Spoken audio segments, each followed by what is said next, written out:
Breaking news చూస్తున్నారు. TVK పార్టీపై deputy ముఖ్యమంత్రి పవన్ కళ్యాణ్ సంచలన వ్యాఖ్యలు చేశారు. తమిళనాడులో విజయ్ గెలుపుతో పోల్చి నా గురించి మాట్లాడుతున్నారు అంటూ చెప్పుకొచ్చారు. ఆయన టీవీకేతో జనసేన పార్టీని పోల్చొద్దు అంటూ చెప్పుకొచ్చారు.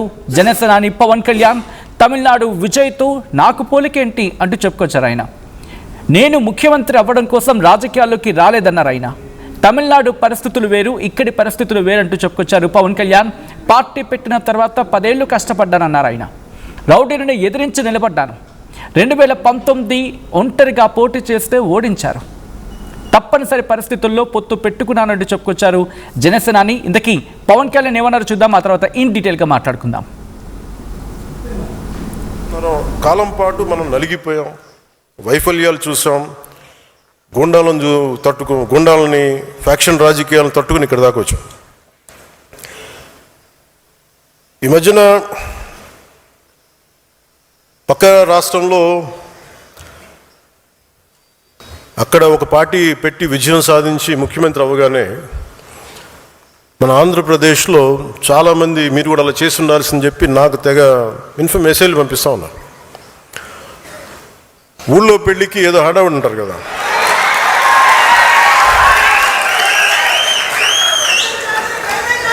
అంటే ఎలా ఉండదంటే మనకి సందులోనూ ఒక పెళ్లి జరుగుతూ ఉంటే మన ఊళ్ళో చిన్నపిల్లలు పరిగెడుతూ ఉంటారు అటు ఇటు, వాళ్ళ ఇంట్లో పెళ్ళి అనుకున్నట్టుగా. అరే ఆంధ్రప్రదేశ్ పరిస్థితులు వేరు. సరే వీళ్ళు చెప్పినట్టుగానే మనం కూర్చొని 2019 నిలబడ్డాం. ఎక్కడ పెట్టారు? 2 చోట్ల ఓడించారు కదా. పోనీ ఎవరైనా నిలబడ్డారు ఆ రోజున నాయకులు అంటే అందరూ పారిపోయారు కదా. సో అందుకని కంపారిజన్ పెట్టకండి.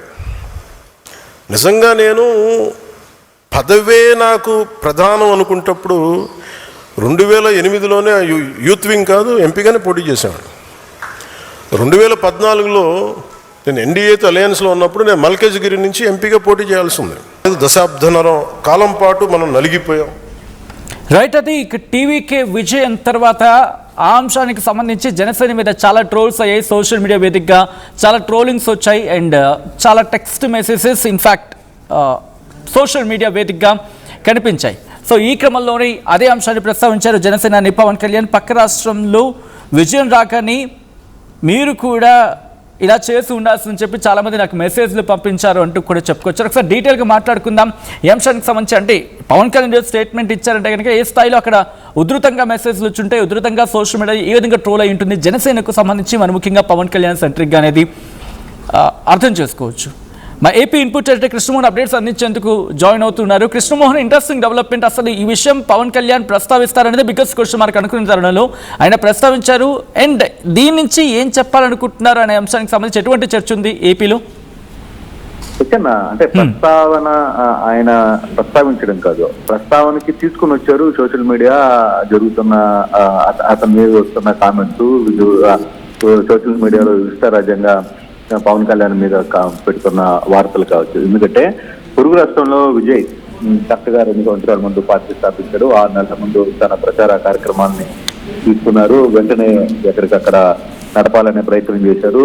ఏకంగా ముఖ్యమంత్రి అయిపోయారు. ఇదే విషయం మీదనే పవన్ కళ్యాణ్ ని టార్గెట్ చేస్తూ సోషల్ మీడియా మొత్తం కూడా పలు రకాలుగా విమర్శలు చేశారు. తర్వాత ఆయన ఎంతవరకు ట్రోలింగ్ చేయాలో ఆ విధంగా ట్రోలింగ్ చేసిన పరిస్థితి. సో ఆ ట్రోలింగ్ ని ఈ రోజు కాస్త ఆయనకి హెల్త్ బాగాలేక ఒక 4 రోజులు ఉండిన తర్వాత ఈ రోజు విజయవాడకు వచ్చారు. తర్వాత గుంటూరు జరిగిన మీటింగ్ లో ఆయన ఇష్టాన్ని తనకు తానే ప్రస్తావించిన పరిస్థితి. ఇటీవల అయితే కొంత కీలకమైన వ్యాఖ్యలు అయితే చేశారు సజ్జన్. పక్క రాష్ట్రంలో ఒక వ్యక్తి పార్టీ పెట్టి వెంటనే ముఖ్యమంత్రి అయ్యారు. ఊర్లో పెళ్లికి కుక్కల అడవిలాగా అందరూ నా మీద పడుతున్నారు, నాకు చాలా మంది మెసేజ్లు పెడుతున్నారు, నన్ను అప్పుడే సింగిల్ గా పోటీ చేయాలని.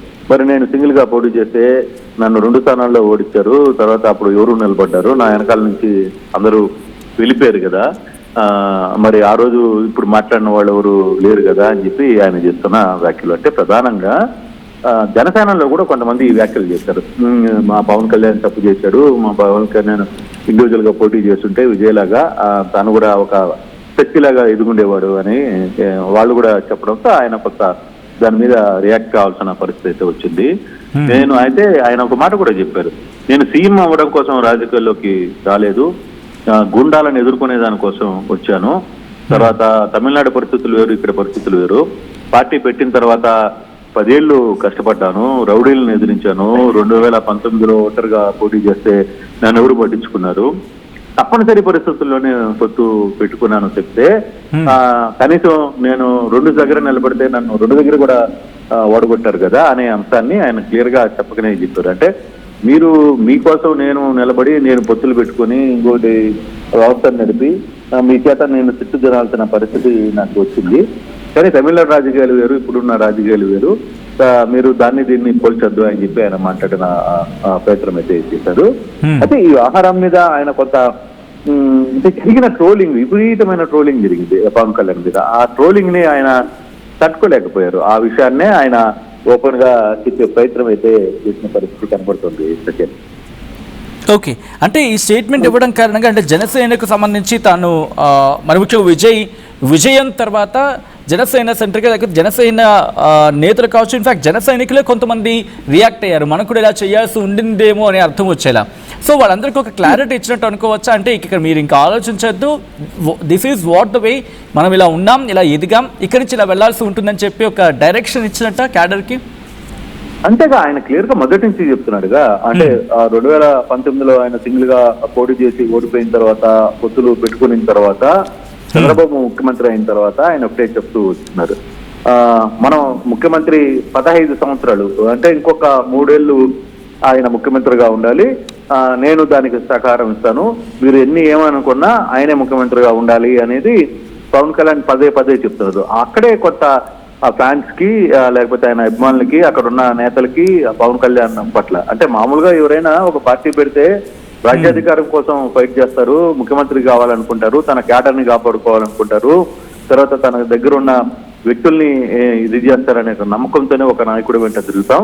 కానీ మా నాయకుడు వేరే పార్టీని భుజాల మోస్తున్నాడు అనేది పార్టీలో అంతర్గతంగా కొంత చర్చ జరుగుతుంది. అందులో విజయ్ ఒక్కసారిగా నేరుగా పార్టీ పెట్టడం, వెంటనే ఆయన ముఖ్యమంత్రి స్థానానికి వెళ్ళిపోవడం, ముఖ్యమంత్రిగా కూర్చోవడం, దీంతో ఆ పార్టీలో ఉన్న కొంతమంది నేతలు కూడా కొంత ఈ వ్యవహారాన్ని విమర్శించే స్థాయికి వెళ్ళిపోయారు. కొంత మెసేజ్ల రూపంలో కావచ్చు, అది ట్రోల్ జరిగే పరిస్థితులు కావచ్చు, ఇవన్నీ కూడా కొంత జరిగాయి. సో దీంతో ఆయన కొంత హట్ అయినట్టుగానే కనపడుతుంది. ఊర్లో పెళ్లికి కుక్కల హడావిడిలాగా కొంతమంది వ్యవహరిస్తున్నారు. దీంట్లో చాలా మంది కూడా అంటే ఇటు వైసీపీ క్యాడర్ కావచ్చు, లేకపోతే పవన్ వ్యతిరేకించే క్యాడర్ మొత్తం కూడా సోషల్ మీడియాలో విపరీతంగా ట్రోల్ చేయడం వెనకాల ఈ వ్యవహారాన్ని ఆయన స్పందించిన పరిస్థితిగా మనం చూడాలి సచిన్.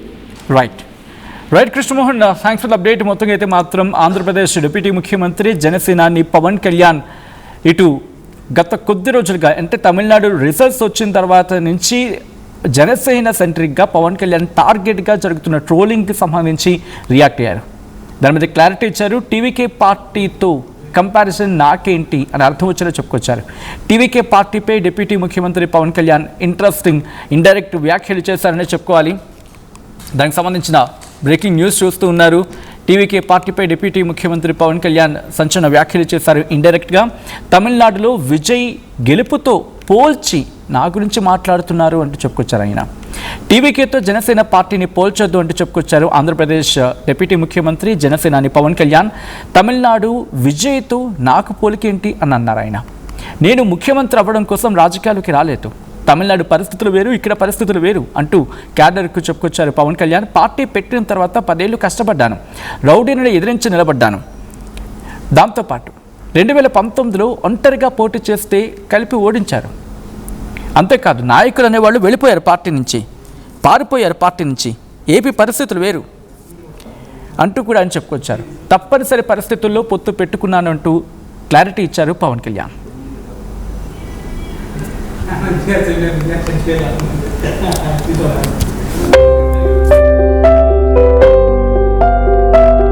చిన్న చిన్న ఆనందాలు 35 ఏళ్లుగా నా జీవితంలో లేవు. 35 ఏళ్లుగా నేను డైపర్లలో బ్రతికాను. 6 సెంటీమీటర్ల ఫిస్టులా నా మూత్రాశయంలో లీకు కారణమైంది. ఎవరూ నాకు సహాయం చేయలేకపోయారు. ఏఐఎన్యూలో వైద్యులను కలిసే వరకు అక్కడ వారు రోబోటిక్ శస్త్రచికిత్సతో నాకు పరిష్కారం ఇచ్చారు. వారు నా ఆత్మవిశ్వాసాన్ని కూడా తిరిగిచ్చారు. Precision care makes it possible. The Center for Robotic Surgery at AINU